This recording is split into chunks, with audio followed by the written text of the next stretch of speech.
Então, boa noite, bem-vindas e bem-vindos. A gente vai começar pelo profeta Amós. Então, abrem aí a Bíblia de vocês, para a gente, naquele esquema, né? A gente vai folhando e vai conversando. Algumas coisas, algumas características dos dois, a gente já vai comparando, outras são próprias. A gente vai ver primeiro Amós e depois a gente vai ver Oséias, já vai comparando algumas questões, mas inicialmente a dinâmica vai ser essa. Primeiro a gente vê Amós e depois a gente vê Oséias. Por que fazer os dois juntos? Porque eles foram contemporâneos. Oséias, Amós e Isaías são mais ou menos da mesma época.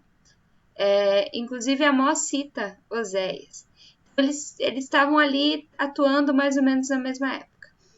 Só lembrando, e para a gente se situar também de que época a gente está falando, a gente está falando ali pelo 700, deixa eu ver aqui, minha cola, 760, mais ou menos a época de Amós, antes de Cristo. E aí a gente está falando da época em que o reino do norte e o reino do sul estavam divididos, certo? Vocês lembram? A gente tinha o reino do sul, né? Duas tribos, e o rei aqui, ali na região de Judá, né? Jerusalém, e o reino do norte, as outras 10 tribos, a capital era Samaria. Vocês já devem ter, leu aí Oséias, especialmente, já deve ter se ligado a que reino Oséias fala, né? Amós também. Eles estão falando especialmente para o reino do norte, para as 10 tribos. Outra questão que é importante a gente lembrar e que vai voltar o templo ficava no reino do sul e o reino do norte ficou com a capital, né, Samaria, e tem duas cidades que serviam como templos principais de adoração. Era Betel e Dan. E Betel também aparece com frequência, né? Fala dos espaços culticos de Betel nos textos bíblicos. Então, ali era um espaço então onde eram feitos os sacrifícios, mais ou menos centralizado os sacrifícios. Amós, ele nasceu no sul. Então, ele era sulista ou judaísta. Só que a atuação dele se dá no Reino do Norte. Então, ele é alguém do sul que vai atuar no Reino do Norte. Oséias é o único dos clássicos, é o único clássicos, lembrando, né, da semana passada, os profetas clássicos ou literários, também é uma outra conceituação possível, são aqueles profetas dos quais nós temos livros escritos. Né? A Bíblia tem outros profetas, a gente viu semana passada, mas quando a gente fala de clássicos, a gente está falando desses que têm escritos, né? Que são os mais recentes também.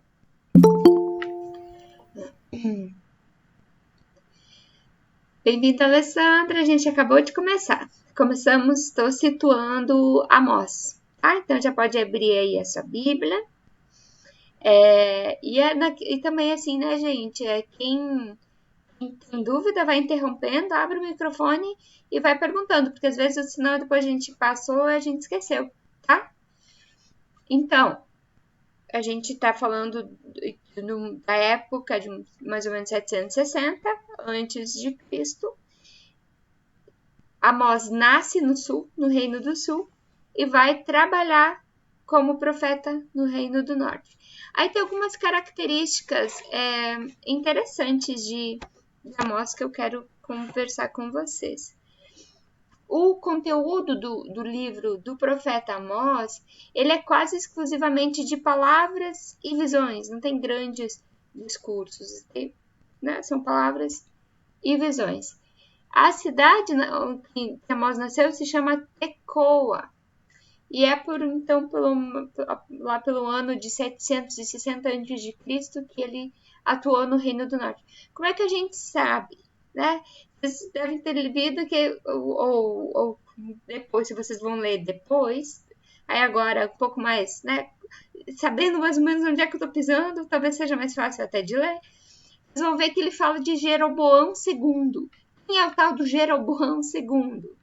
É o rei do Reino do Norte. Então, e se sabe, e o povo entendido sabe mais ou menos quando o tal do Jeroboão II estava, né, atuando como rei, então se sabe que era mais ou menos naquela época. Política e economicamente falando, o Reino do Norte vivia um período de estabilidade e prosperidade.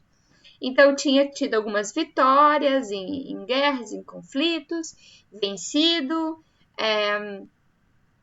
Talvez vocês lembrem que o Reino do Norte tinha ficado com a terra fértil, o Reino do Sul tinha ficado ali na região montanhosa, rochedos e tal. O Reino do Sul ficou com o templo e com a capital, Jerusalém, mas o Reino do Norte, né, por ter mais terras, eram 10 tribos, ficou com vastos campos, então, e era um mais fácil, um caminho mais fácil para praticar negócios também. Então havia muita prosperidade, muito dinheiro, muito contato com outros povos para fazer comércio e relativa paz. Então a política externa, vamos dizer assim, do Reino do Norte, do rei Jeroboão II, era tranquila, de paz e de vento em popa. Agora, o que Amós questiona e acusa no seu livro é que a política interna não ia bem. Havia injustiça social, entre outras situações que motivavam então as denúncias do profeta Amós. Para Amós, a questão da justiça social era bem importante, é um conteúdo importante da sua fala. Então ele ficou por ali por alguns meses, em Betel, circulando, né, nesses espaços culticos, e também esteve em alguns momentos em Samaria. E também por outros lugares que ele menciona que são mencionados no texto. Diferente de Oséias, Amós ele não cita literalmente a lei divina. Para Oséias, a lei, o Deuteronômio era mais importante, mais relevante, ele cita mais. Parece que Oséias vem de uma tradição deuteronomística, de uma tradição que faz com que ele aporte mais, que ele busque mais a lei quando ele está estudando. Amós não, Amós ele vai mais ao encontro da intencionalidade da lei, vamos dizer assim. E vocês lembram que o pastor Nelson até usou ele como exemplo de que ele não era um profeta de profissão? Vamos só dar uma espiada nesse texto de novo, capítulo 7, versículo 14, porque eu acho que é bem interessante para a gente retomar agora estudando ele. Para quem não estava na semana passada, o pastor Nelson fez uma distinção entre os profetas de profissão e os profetas que eram profetas vocacionados, né? E os profetas de profissão eram aqueles que... Deixa eu pegar minha colinha aqui para retomar. Tinha os que trabalhavam na corte, tinha aqueles que eram os críticos da corte, tinha os profetas milagreiros, os profetas e profetisas profissionais, né? E o Amós não era profeta de profissão. Vamos ler versículo 14 do capítulo 7. Ele está num confronto com o sacerdote, tá? Esse cara, o Amazias, ele é um sacerdote. E esse texto, esse trecho do capítulo 7 é o único em que ele fala em terceira pessoa. Fora isso, ele fala sempre em primeira pessoa, indicando que Deus está falando através dele. Então, é Deus falando através do profeta. E essa parte, esse trecho do capítulo 7, ele está falando, se referindo diretamente ao sacerdote Amazias, reagindo ao sacerdote que acusa ele. E aí ele responde assim, no versículo 14 do capítulo 7. Respondeu Amós e disse a Amazias: Eu não sou profeta, nem discípulo de profeta, mas boeiro e colhedor de sicômoros. Então ele era boeiro, cuidava de rebanho, né? Então era um pastor e colhedor de sicômoros. Então, ele não era de profissão, ele não era profeta, ele foi vocacionado, né? Cowboy, cowboy fora da lei, acabou se tornando, né? Então, Amós era o cowboy. E ele então ele foi vocacionado para essa tarefa por Deus, não para ser profissional, mas com uma característica bem própria desses profetas clássicos, que é de denúncia e de anúncio. A gente vai falar sobre isso daqui a pouquinho, então. Então, nas primeiras visões de Amós, lá no início, Amós recebe de Deus a mensagem de denúncia e de anúncio da desgraça, né? Então, ele já identifica que o povo está pecando, identifica o pecado, aponta o pecado e já vai anunciando a desgraça. E nas primeiras vezes em que isso acontece, Amós ainda pede por misericórdia. Pede a Deus por misericórdia. Pede para que Deus tenha compaixão desse povo. É o povo pecador, mas é o teu povo, mais ou menos assim. O povo pega, mas é o teu povo, então tem misericórdia. Eles vão voltar atrás, mas depois de um tempo ele já desiste, percebe que não tem mais jeito. A destruição é inevitável. Como a gente está ali no capítulo 2, vamos ver o capítulo 8, o versículo 2. Acho que a gente viu esse também na semana passada. Os versículos 1 e 2 do capítulo 8. O Senhor Deus me fez ver isso. Eis aqui um cesto de frutos de verão.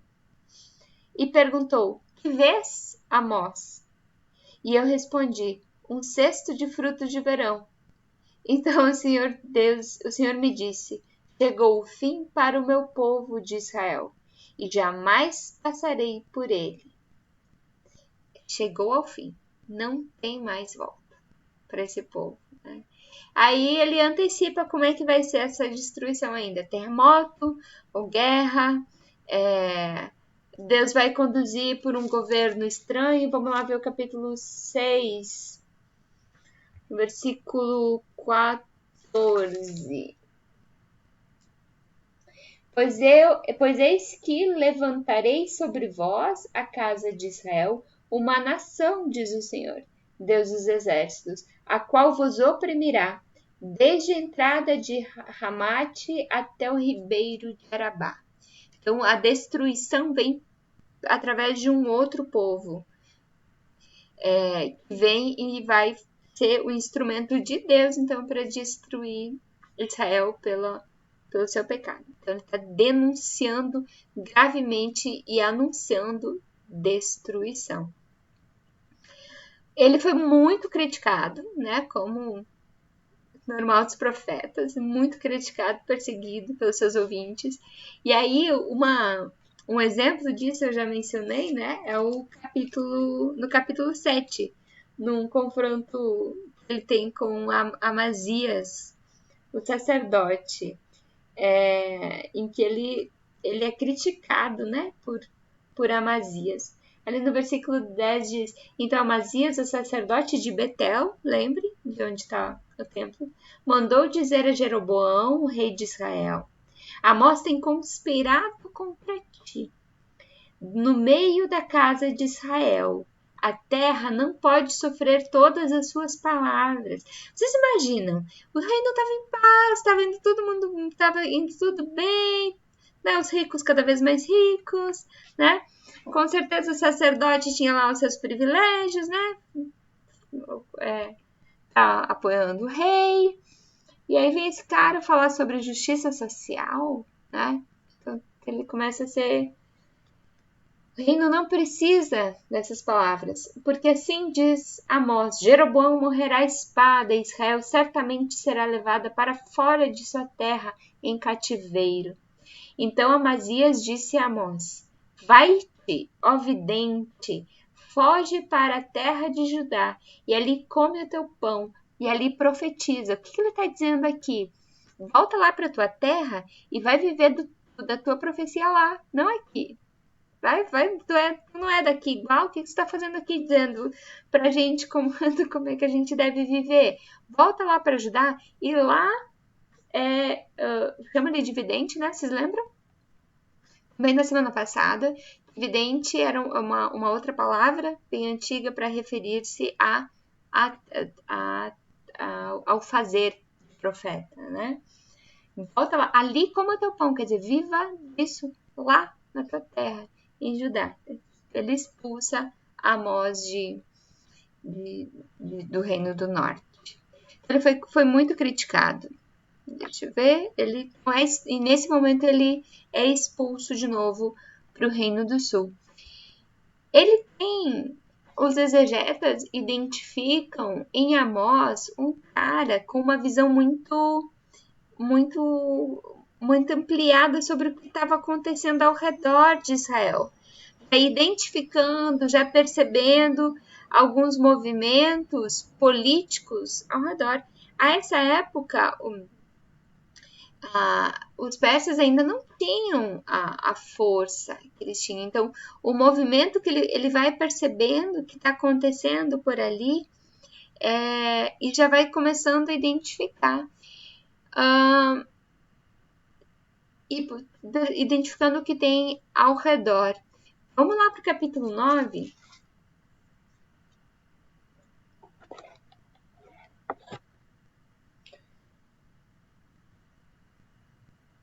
Os versículos 1 a 7. Alguém quer ler? Para não ficar só minha voz?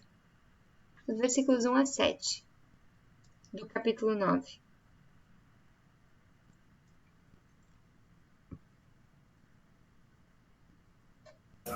Eu posso ler. Tá bom. Tá. Amós, capítulo 9, 1 ao 7. Certo. Quinta visão, o castigo implacável. Eu vi Javé perto do altar. Ele me dizia: bata no alto das colunas para fazer tremer os umbrais. Quebre a cabeça de todos, que o resto eu matarei pela espada. Ninguém conseguirá fugir. Ninguém conseguirá escapar. Se eles se esconderem na mansão dos mortos, daí minha mão os arrancará. Se subirem ao mais alto do céu, de lá os farei descer. Se conseguirem esconder-se no pico do Carmelo, aí vou procurá-los e pegá-los. Se mergulharem no fundo do mar, lá mandarei o dragão para que os morda. E se forem caminhando adiante do inimigo, darei ordem à espada para matá-los. Porém neles os meus olhos para o mal e não para o bem. Só uma pausa, eu tô lendo certo, né, pastora? Que já aconteceu, tá em estudo. Como a sala... Tá, vou continuar aqui. Eu tenho um pouco esse receio. Hino a Javé. Javé, Deus dos exércitos, fere a terra, ele se desmancha, e todos os seus habitantes ficam de luto. Ela sobe feito o rio Nilo, de novo baixa como o rio do Egito. No céu, Deus faz a sua alta morada, e por cima da terra firmou sua abóbada. Ele é quem chama as águas do mar para inundar a face da terra. Javé é o seu nome. Deus castiga com justiça. Por acaso, israelitas, para mim vocês são diferentes dos cuxitas? Eu não tirei Israel da terra do Egito, mas também não tirei os filisteus de Caftor, e não fiz os arameus saírem de Cri. Tá aqui, né? E esse último versículo é o que eu gostaria de destacar. Vocês viram o que ele está fazendo aqui? Ele está dizendo que ele não é só o Deus dos deuses. Assim como eu tirei vocês do Egito, eu também tirei os filisteus de Kir, né? Não, os filisteus de Caftor e os sírios de Kir. Amós está vendo aqui já um Deus, né, para além das fronteiras do povo de Israel. Uma palavra dessas, ela está revelando ao mesmo tempo algo da amplitude universal de Deus, esse profeta tem, né? Não é somente o juiz dos povos, como a gente vê lá no... Vamos voltar lá, que acho que eu pulei essa parte, que é bem... A forma como ele começa o texto, que tem uma forma bem interessante, que ele fala por 3 transgressões e por 4, né? Vocês leram isso? Por 3 e por 4, tem um texto de Lutero sobre isso e diz... ele está falando por 3 e por 4, mas depois ele menciona só um pecado. Aí Lutero diz assim, porque esse um pecado a gente fica repetindo. Por 3 transgressões e por 4, quer dizer, são 3 e 4, e Lutero diz, esse um pecado a gente fica repetindo, ou fica se vangloriando dele, ou não se arrepende, então acaba que esse um pecado tem dimensão de 3 e de 4. Aberto e fechado o parênteses luterano na Semana da Reforma. Aqui ele tem essa dimensão também de amplitude da ação de Deus, quando ele começa mencionando vários povos, né? Ali no capítulo 1. Ele vai falando por 3 transgressões e por 4. Deixa eu ver a partir do versículo 3, eu acho. Gileade. E depois ele vai indo, né? Vários povos, até chegar a Israel e Judá. Então ele começa de outros povos no capítulo 1 e chega a Israel e Judá no capítulo 2, ali a partir do versículo 4. Então ele está já ali no início, ele está comparando que o juízo de Deus vem sobre os outros povos, porque pecaram, mas também sobre Judá e Israel, porque também pecaram. O juízo é o mesmo. Mas nesse outro texto que a gente leu lá no capítulo 9, está dizendo que não é só o juízo que vem, há também misericórdia desse Deus também sobre os outros povos, há livramento também sobre os outros povos. Então, Amós parece ter essa compreensão, essa visão mais universal da ação de Deus. Claro, o que era possível para aquele momento antes do Cristo, né? Da palavra de Deus revelada no Cristo. E vai até... Eu estou olhando a minha colinha aqui para não esquecer de nada, porque é muita coisa. E vai até os limites do cosmos. Deixa eu ver aqui no versículo 2 do capítulo 9, que a Gláucia leu. Ainda que desçam ao mais profundo abismo, a minha mão os tirará de lá. E se subirem ao céu, de lá os farei descer. A amplitude da ação de Deus não tem limite. Vai até o mais profundo e até o mais alto. Também ali a ação de Deus. Então, eu já falei também que Amós é considerado o profeta da justiça racial. Vamos dar uma olhada. No capítulo 13, versículo 10.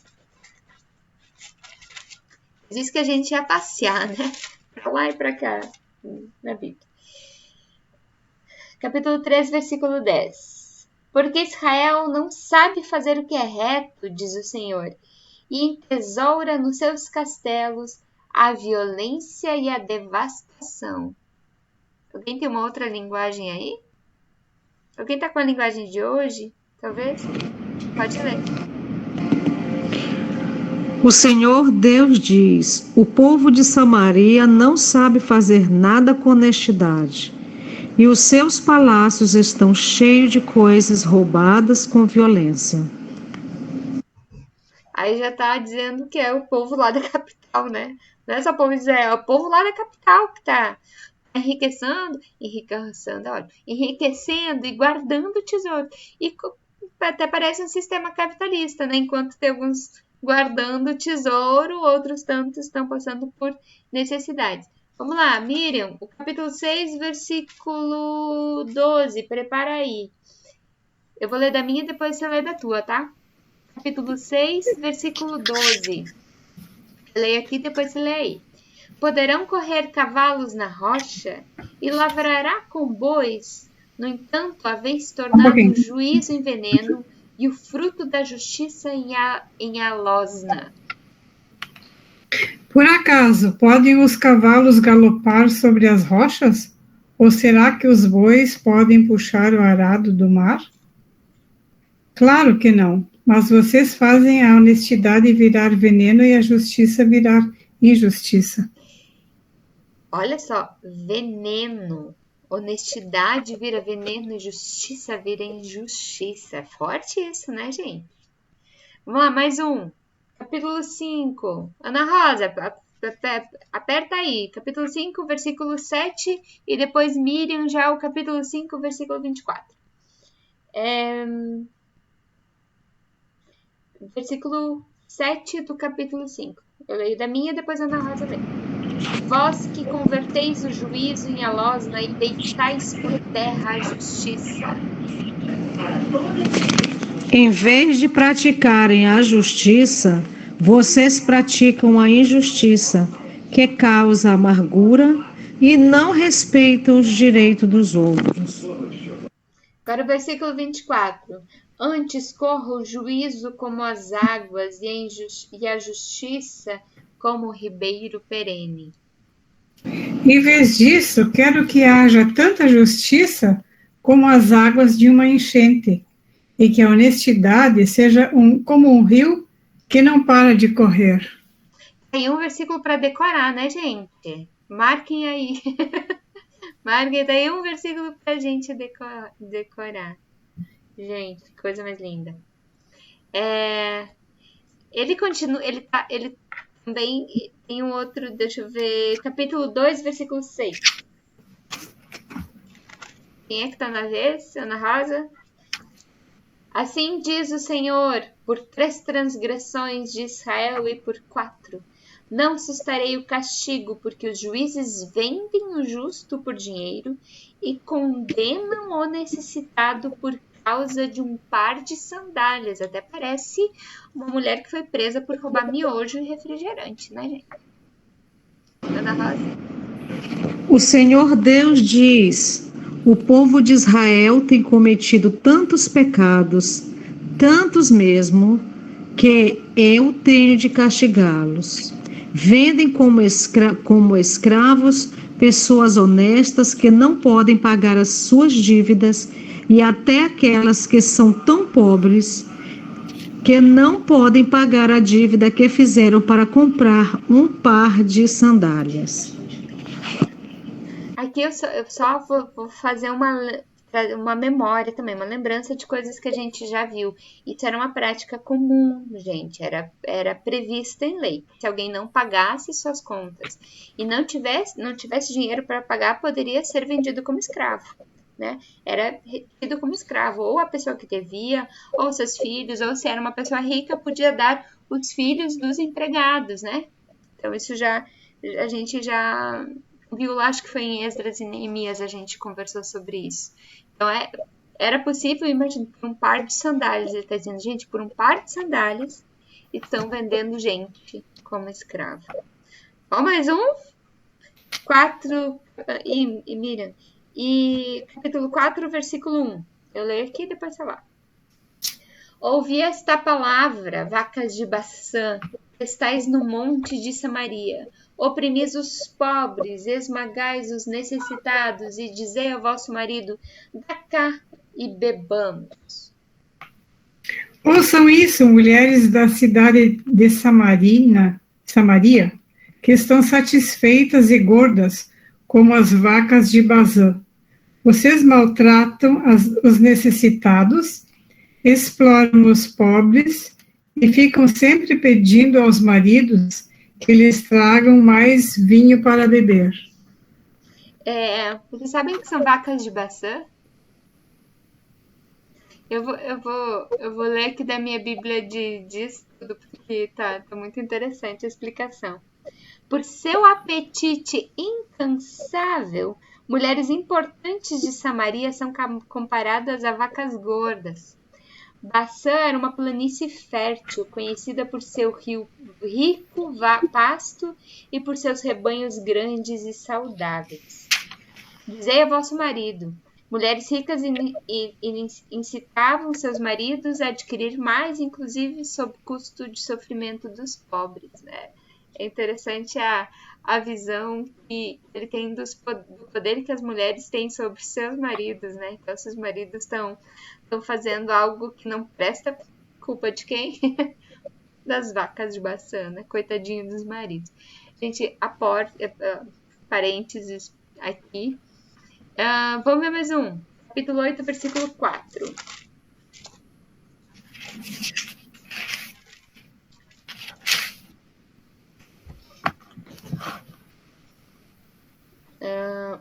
Ouvi isso, vós que tendes gana contra o necessitado e destruís os miseráveis dessa terra. Quem que tá? Escutem vocês que maltratam os necessitados e exploram os humildes aqui neste país.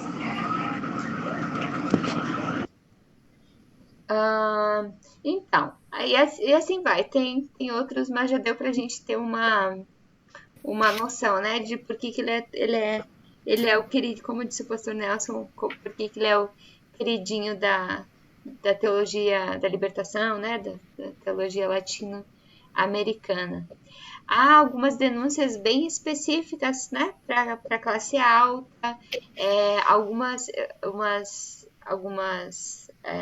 denúncias bem específicas contra a casa real, né? Isso não quer dizer, porém, que não houvesse pecado entre as pessoas pobres ou que ele negligenciasse isso. Na hora de anunciar o juízo vai vir para todo mundo, né? Vem para o povo de Israel, né? O juízo vai descer sobre todas as pessoas de qualquer forma. Então, a preocupação dele não é necessariamente com as pessoas mais pobres, mas com relação à prática da justiça e denunciando a prática da injustiça, né? Então, a questão da justiça social é um tema bem querido para o profeta, mas não exclusivo da denúncia, como eu falei. Ele também polemiza, ele também prega contra a falsa segurança e a arrogância das pessoas. Vamos lá, capítulo 6, versículo 1. Tem que apressar um pouquinho. Capítulo 6, versículo 1. Ai dos que andam à vontade em Sião e dos que vivem sem receio no monte de Samaria, homens notáveis da principal das nações, aos quais vem a casa de Israel. Então, essas pessoas que se acham importantes, né? Ele também fala contra a destruição dos altares, mas não é muito o foco dele. O profeta Oséias vai direcionar mais a sua pregação na questão cultica. Amós também condena o uso da linguagem sacerdotal de forma irônica e polemizante. Ele também fala dos sacrifícios e das festas. Ali nos capítulos 2, 4, 5 e 8 tem menções a isso. E daí, como eu disse, né, nisso ele difere de Oséias. E o profeta Oséias, ele fala bem fortemente contra a fé, né, essa fé e a forma de viver a fé em Israel. Deixa eu ver. Alguns textos, eu acho que eu esqueci de mencionar, em Amós, o povo entendido, os exegetas, conseguem identificar com certa clareza quais textos ali são escritos mais tarde, né? Inclusive textos escritos depois do exílio. Então, depois que o povo viveu tudo isso que ele tinha profetizado, as pessoas, então, os sacerdotes revisitaram esse texto, essa pregação de Oséias, de Amós, porque tanto o texto os escritos de Moisés, de Oséias e de Amós vão depois para o Reino do Sul, e lá eles são relidos e no texto de Amós dá para identificar algumas questões que são escritos posteriores, depois do do exílio. Um deles é o final do capítulo 9, mas a gente vai ler esse finalzinho só depois que a gente estudar Oséias. Mas independente se foi o próprio profeta quem escreveu o texto, ou se foi uma escola, né, os seus discípulos de profetas, o fato de a sua pregação ter permanecido diz respeito à forma como as pessoas entendiam a prática da justiça e desejavam a prática da justiça. Então, independente de se quem escreveu esse texto, né, parece que a misericórdia, ela está presente ali no finalzinho do texto, ela é importante e chega até nós. Né? A gente vai voltar para o finalzinho do texto de Amós, ao final do nosso estudo, e dar uma olhada para ele com um pouco mais de atenção. Vamos lá para Oséias? A gente tem um tempo para conversar depois. Então, Oséias, grande Oséias. Oséias é nascido e criado no norte. Eu sempre digo, nascido e criado no Rio Grande do Sul. Oséias é nascido e criado no Reino do Norte e, como eu disse, ele é o cara dentre os profetas clássicos que viveu, ele nasceu e construiu sua carreira, vamos dizer assim, no Reino do Norte. Mais ou menos na mesma época em que Amós, ali em 750 a.C. Biograficamente, nós sabemos pouco sobre ele. Nós não sabemos onde ele nasceu. Diferente de Amós, né? A gente tinha o lugar onde ele nasceu, a gente sabia o que ele fazia, a gente sabia o que ele fazia antes, como disse o Tarcísio, a gente sabia que ele era cowboy, né? De Oséias, a gente não sabe nada disso. A gente sabe como é que chamava o pai dele, lá no capítulo 1, no versículo 1. Ele diz Oséias, filho de Beeri, né? E aí fala nos dias de Uzias, Jotão, né? Ele cita Ezequias. Então, por isso a gente sabe que o trabalho dele foi mais ou menos entre 750 e 725 a.C. A gente sabe que a sua esposa se chamava Gomer, ali no capítulo 3, versículo 1, né? E a gente sabe os nomes que ele deu para os seus filhos e sua filha. E tanto a esposa quanto os filhos e a filha, com seus nomes, são elemento bem importante nos primeiros capítulos da pregação de Oséias. Ele usa a esposa e os filhos para pregar, né?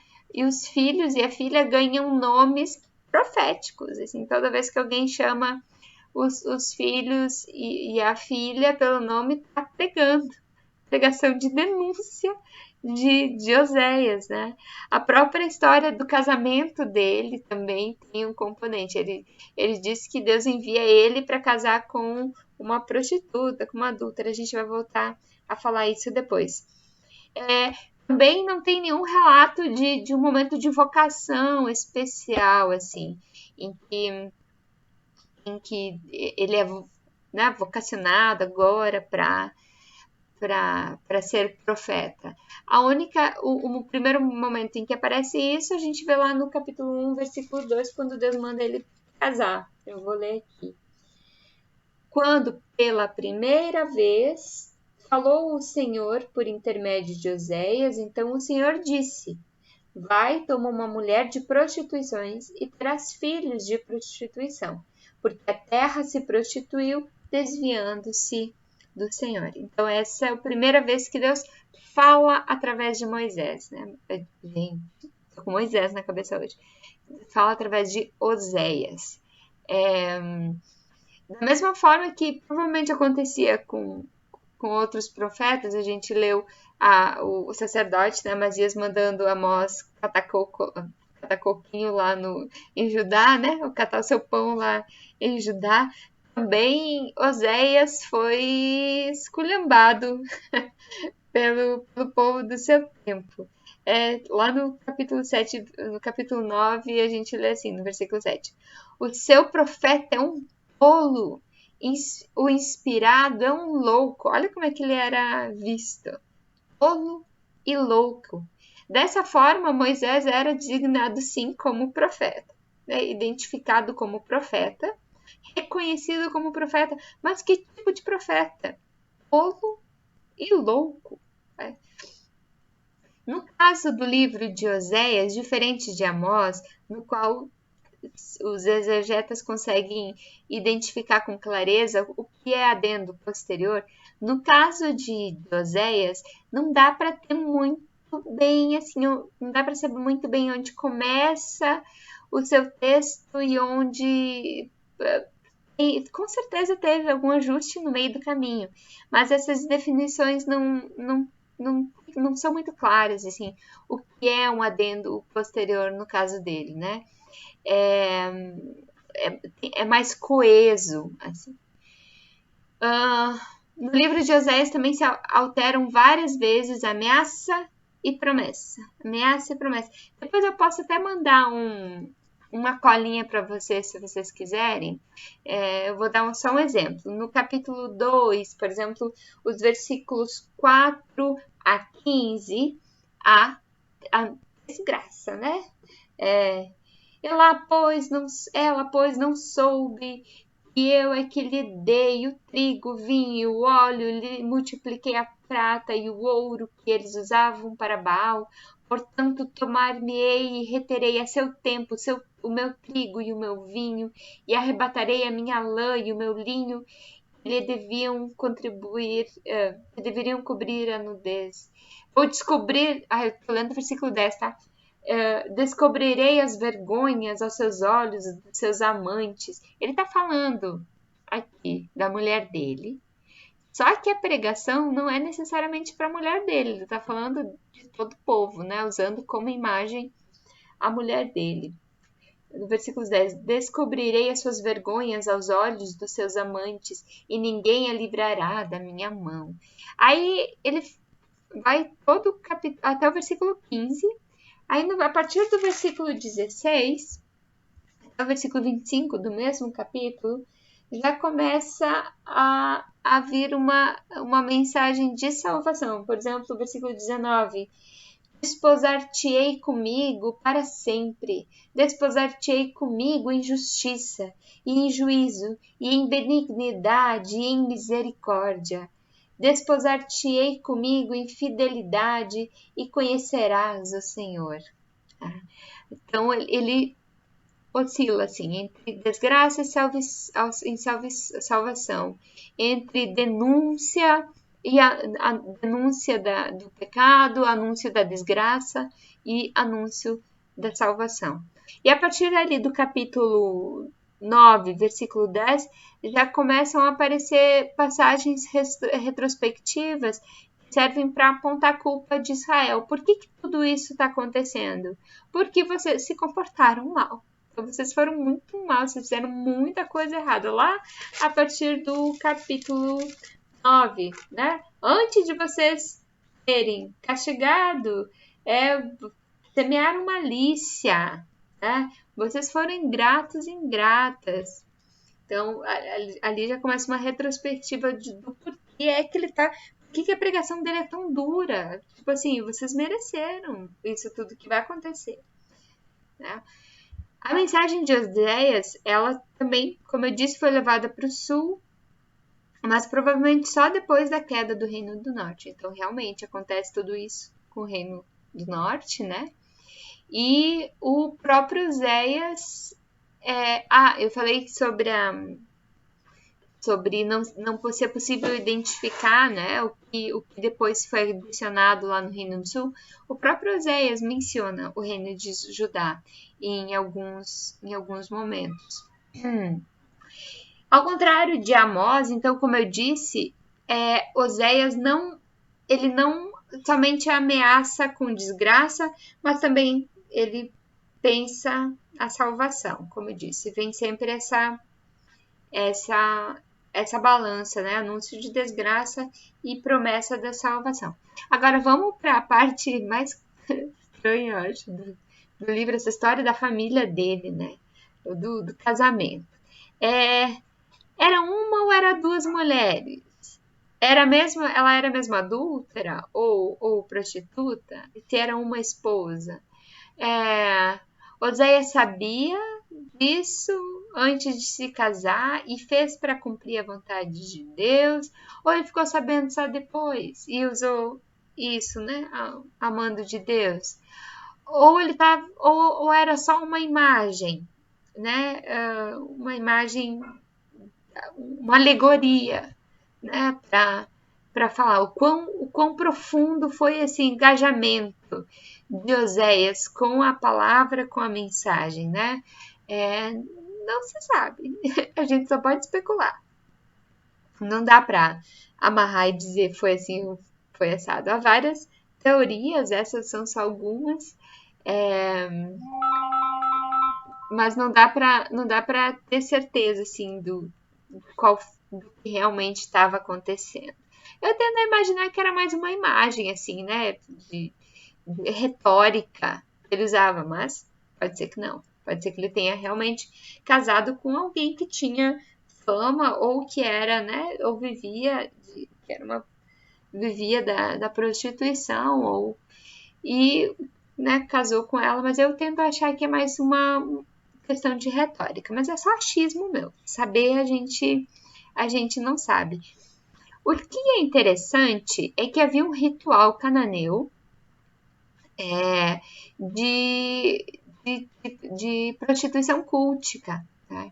Então, havia o ritual sexual como parte do movimento, né, da fé, e que ele pode ter usado também para dizer, olha, ali está havendo prostituição, usa esse elemento, né, sexual, de relacionamento de corpos, para falar da relação de infidelidade que as pessoas estavam tendo justamente por todas as suas outras relações comerciais. Então, tipo, tá tudo muito bem, tá tudo muito na paz, prosperidade, mas vocês estão se vendendo, vocês estão deixando outros quibal seja cultuado aqui, as lideranças estavam muito fracas assim em preservar a sua fé, tá?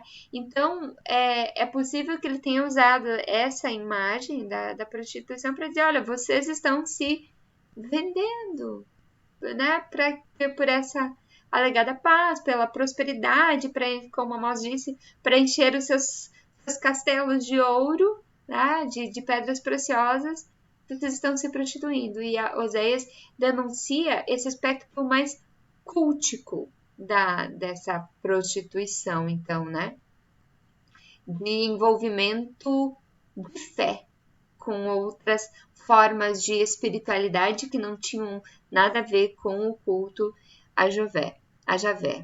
E tem uma outra curiosidade, que os cananeus também, eles tinham a crença de que deuses poderiam se casar, ter um relacionamento, e daí poderia, né, ele poderia estar usando essa imagem também, assim, você está traindo, Israel está traindo o seu Deus com outros, está se prostituindo, está adulterando, né, com outros deuses. Poderia ser. Rapidinho só os nomes dos filhos, que não sei se vocês estão com curiosidade, né, saber o que tem, por que esses nomes dos filhos. O primeiro ele chama de Jezreel, e eu não sei se vocês lembram, mas Jezreel é o nome de um lugar, né? E o que aconteceu em Jezreel? Em Jezreel, Jeú, era um rei, lá em 2 Reis, ele comete crimes de sangue. Então, quando Oséias dá o nome do seu filho daquela cidade, ele está acusando a monarquia. É bem forte, né? É bem simbólico. Ele dá o nome do filho, o nome de uma cidade que todo mundo sabe onde o rei pecou.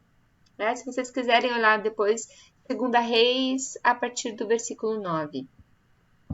E com isso ele está denunciando e prenunciando a queda da dinastia e de toda a monarquia. O nome da filha e do outro filho era Não Meu Povo, né? Então, e a da filha era, como é que era mesmo o nome da filha? Eu não marquei aqui a referência. Alguém tá lembrando o nome da filha? Gente. Lohuama. Como? Lohuama. A tradução. Sim, a tradução. Também anotei, eu não tô achando.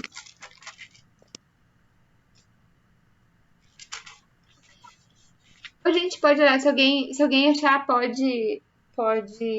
Me deu um branco aqui. Lohuama parece que um é não amado e outro é não meu povo, alguma coisa assim, né? Eu não lembro direito.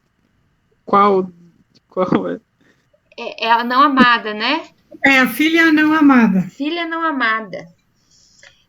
Quando dá branco, dá branco. E o filho é Não Meu Povo. Do filho eu lembrei porque eu achei tão engraçado. Não Meu Povo. Mas os dois têm a mesma significação, né? Não Meu Povo, é a não amada. Está dizendo que Deus largou mão. Deus largou de mão desse povo. Né? O povo foi tão infiel, fez tanta besteira, que Deus cansou. Tipo, não amo mais, vocês não são mais meu povo.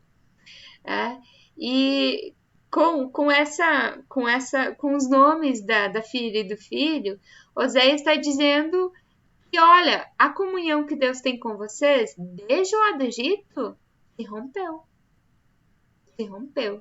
Por isso vem desgraça. Aí, sem rei, sem monarquia e sem comunhão com Deus, o que sobra? Sobra ruína, né? Então, só pode dar tudo errado a partir de agora. E a destruição vai ser grande. Então, assim como Amós fez, Oséias também anuncia o fim da ajuda amorosa de Deus e prediz guerra, destruição, Amós, terremotos, dispersão e morte. No capítulo 9, no versículo 16, diz uma das possibilidades: andarão errantes entre as nações. Isso para judeu, gente, é muito forte. Vocês não vão ter mais terra. Terra é a bênção, né? Dada, prometida para Abraão e Sara. Vocês vão perder a terra de vocês. Andarão errantes entre as nações. As imagens de punição são muito fortes. O Éden, exato, vão perder. Alguém abriu o microfone? Não. Tem um trecho também que é bem para ver como o Oséias era duro e forte. Sou como um pus, como podridão, como um leão, como um urso. Enquanto que em Amós predomina uma crítica social, então, como eu disse, em Oséias a crítica é bem cultual, contra essa prostituição cultica, no sentido de estar traindo Deus na sua fé, na forma de viver a sua espiritualidade, viver a sua fé. Ele também anuncia com mais força a desgraça sobre os altares, condena sacrifícios. E vocês sabem, que quem não sabe vai ouvir agora, que eu sou péssima em gravar de cor texto bíblico, péssima. Mas esse eu sei de cor, que é Oséias 6:6.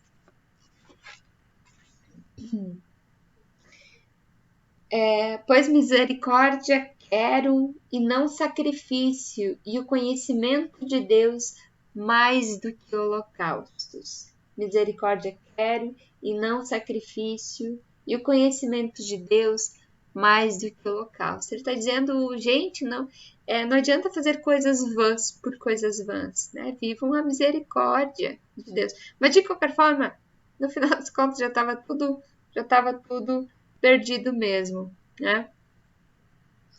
Deixa eu ver. Papai, ele também fala bem forte contra os sacerdotes. Eu tenho que correr aqui um pouquinho. Tem falas muito fortes sobre os sacerdotes no capítulo 8, no versículo 5, no 6.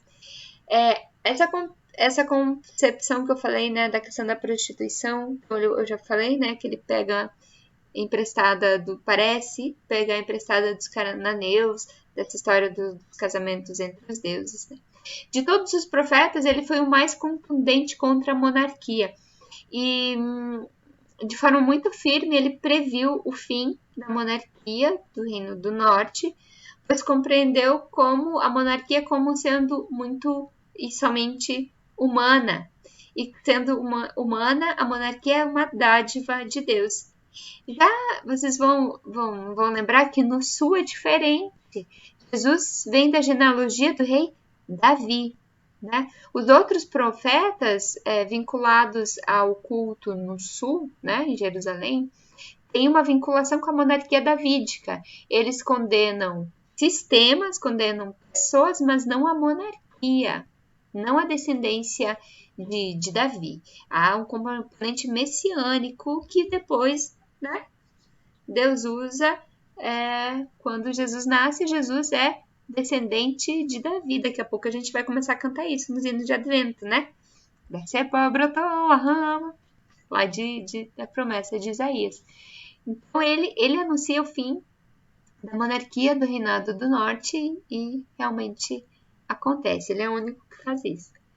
E sobre a salvação, então, para Oséias, não havia dúvida nenhuma de que ia ser destruído. Não há.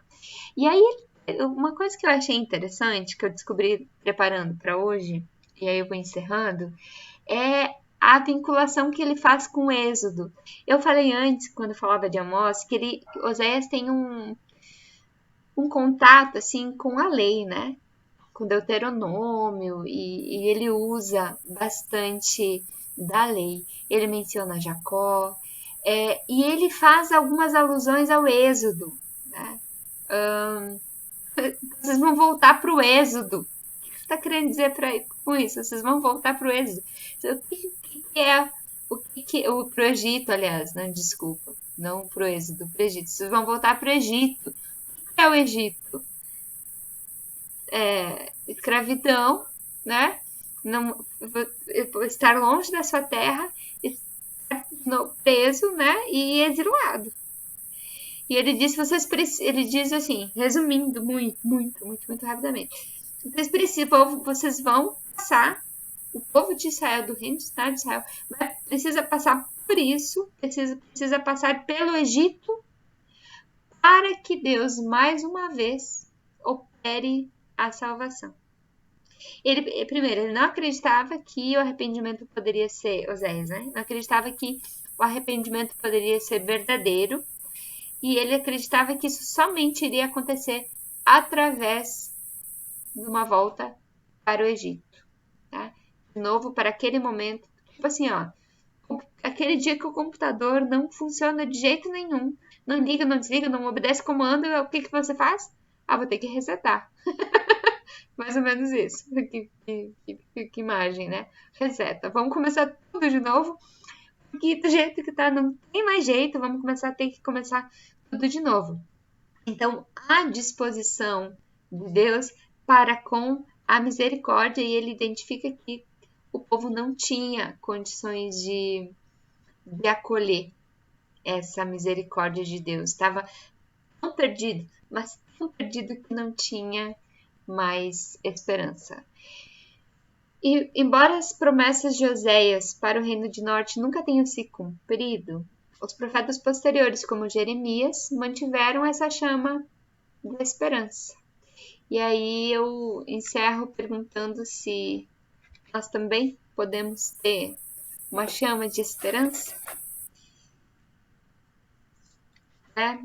Nós também vivemos tempos bem estranhos, e eu não sei vocês, às vezes eu penso que, gente, tem volta para isso tudo que a gente está vivendo, e parece que quanto mais os dias passam, mais difíceis eles ficam, né?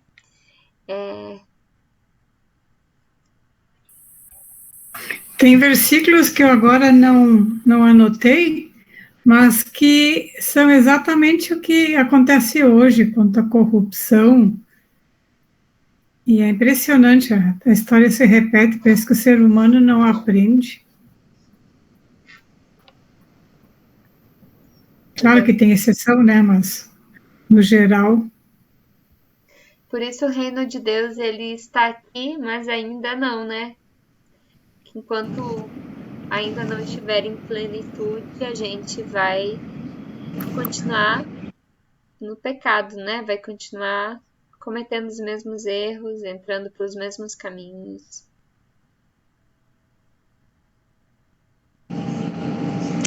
E a gente percebe que isso aconteceu tudo, né, lá antes de Cristo. E quantos anos, né, nós estamos aqui com Cristo, aprendendo, né, estagiando. Eu sempre digo que nós estamos assim estagiando nesse mundo, né, que a gente passa assim 9 meses para vir ao mundo.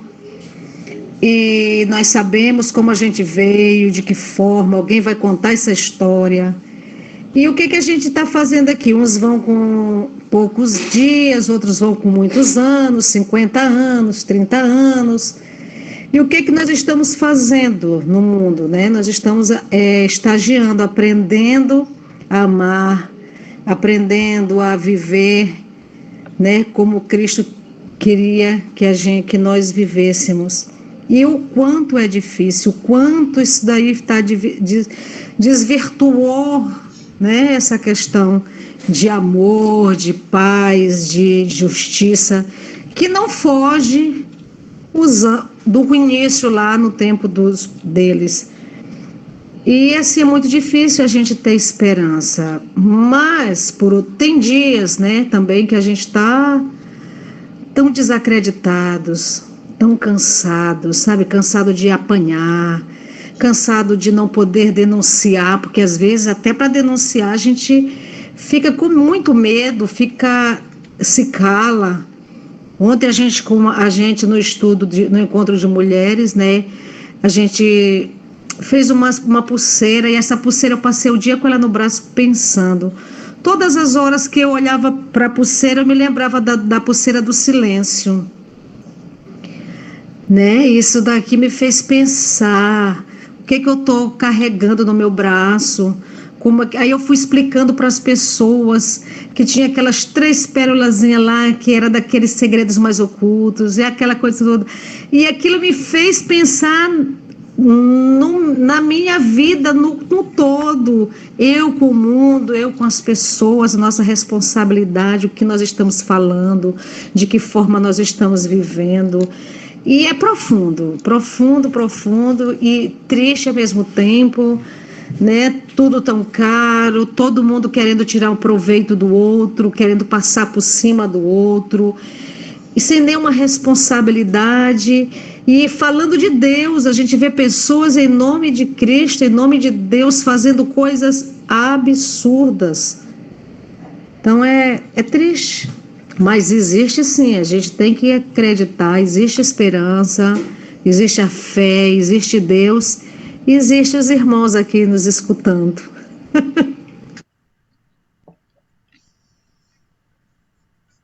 Falando em pulseira, pastora, te lembra? Contigo, a gente fez essa aqui para as visitas nos hospitais, cada um tem um significado. Tá aqui. Eu tinha feito com a juventude, eu tinha comprado alguns lá em Porto Alegre, lá na Lina, antes de vir para cá, com a intenção de fazer. E aí começou a pandemia e ficou aí. E aí eu Glaucia, então a gente vai fazendo aos poucos, viu? É uma pulseira de oração. E aí eu fiz com a juventude outro dia e ontem fizemos então finalmente com um grupo de mulheres. Mas eu aprendi foi lá com a turma da Miriam, no tempo da Pastoral do Cuidado. Tá aqui, agora tá no braço de quase todo mundo, aos poucos chega em todo mundo. Alguém mais gostaria de É porque acabou que deu. Gente, eu começo a falar, daí todo mundo cala, né? Mas ficou alguma dúvida, assim? Se tiver alguma dúvida sobre os livros, o Tarcísio responde.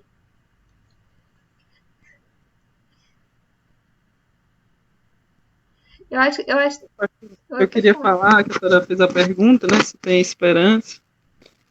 E me veio, assim, à memória a experiência de um outro profeta, não é? De Jonas. Porque o coração de Deus é como um coração de mãe, não é? O povo está fazendo um monte de besteira, ele não está feliz, mas na hora que o povo ele aceita, né? E Jonas já sabia disso e não gostava nada disso. E disse, eu não vou nem ir levar o juízo, porque na hora que ele se arrepender, o Senhor vai estar de braços abertos para ele, né?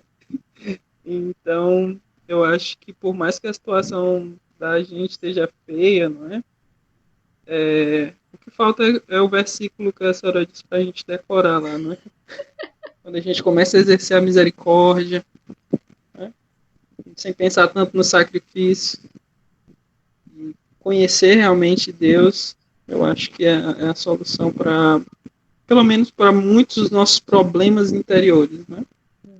Antes da gente talvez tentar mudar o mundo inteiro, tem um mundo inteiro dentro da gente que a gente pode tentar mudar, né? Talvez seja esse aí o caminho, ou não, sei lá.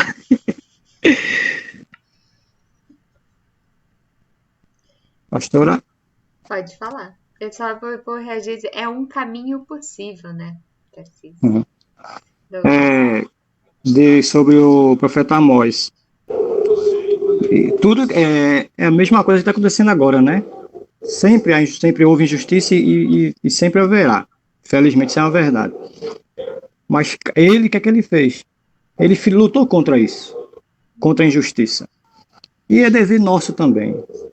Né? Infelizmente, a maioria dos políticos não pensa desse modo, eles pensam em benefícios próprios. Mas a gente tem que fazer a nossa parte. Porque se a gente pensar assim, não presta mais nada, então onde está a minha fé em Deus? Eu estou aqui para quê? Para ver injustiça e deixar para lá que eu não consigo resolver, lavar minhas mãos? Eu faço a minha parte aqui, ajudo uma ali, ajudo outra aqui, vou fazendo a minha parte. Porque a gente não veio aqui, Deus não colocou a gente só para nasce, cresce, morre e acabou. A gente não precisa fazer coisas que todo mundo saiba. A gente tem que fazer coisas que Deus toca no coração para a gente fazer. Então eu não posso ver uma injustiça e simplesmente virar as costas. Não é comigo. Nós somos todos irmãos. Nós precisamos um do outro. Não é isso? Então o que me chama a atenção no Amós é isso. Ele não aceitava a injustiça. É quase um político.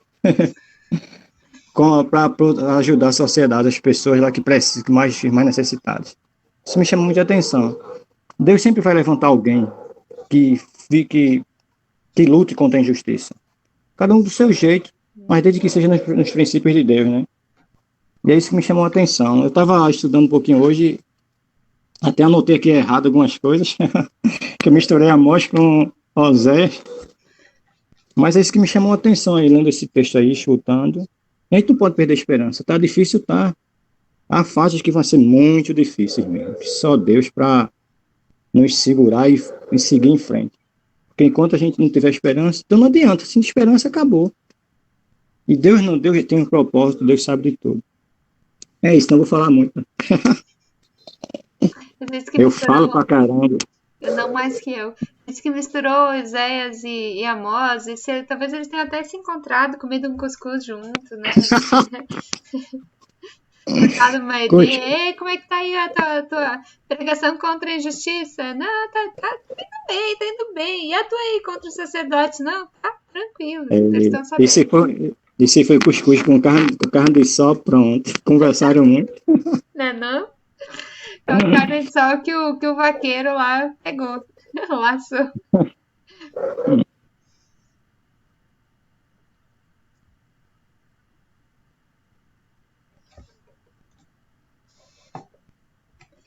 Vamos ler. Alguém quer comentar aí? Eu estou me lembrando que o exemplo de vida do cristão também é um modo de divulgar Deus, né? O modo da gente cristão ser faz com que quem não acredita em Deus, ou quem também está tendo tanta corrupção, veja, e de repente, pelo nosso jeito de ser, de fazer, se deixe convencer, se deixe transformar, né? Eu levo muito a sério o exemplo. Quer dizer, eu valorizo muito o exemplo de conduta de vida, né, que a gente tem nesse mundo tão torpe. É isso. E Oséias levou isso às últimas consequências, né? Na sua vida, na sua família, tá? O seu ministério, o seu fazer. Tem uma coisa também, pastor, que eu queria comentar sobre o significado dos filhos, né, os nomes e tal, que depois o significado é que não ama e não é meu povo, né, mas depois diz que no mesmo lugar onde diz que não ama e que não é meu povo, vai ser amado e vai ser povo, né? Sim. E Paulo, então já traz a esperança, né, e Paulo se apropria desse mesmo texto, desse mesmo sentido, para aplicar isso aos gentios, né, que antes não eram chamados de povo de Deus, nem amados por Deus, mas Paulo diz que está acontecendo a mesma coisa aqui. Agora eles são meu povo e agora eles são amados. Eu acho que a gente pode aplicar isso também nos nossos tempos, porque por muitos séculos a igreja, a religião, excluiu tantas pessoas e disseram, não, essas pessoas não são amadas e não são o povo de Deus. Talvez a gente tenha que refletir nesse mesmo texto de Oséias, com a mesma consciência profética de Oséias de Paulo, dizer, não, agora a gente pode dizer que eles são amados, são povo de Deus. Eu acho que é uma reflexão importante para a gente. Que as condições que a gente muitas vezes coloca são nossas, né? São da igreja, da instituição, né? Não são condições de Deus. E acaba que elas segregam, né? Pessoas, classificam pessoas como não amadas. A instituição classifica pessoas como não povo, pessoas não amadas que Deus não fez, né? Não classificou. Muito bem pontuado, Tarcísio.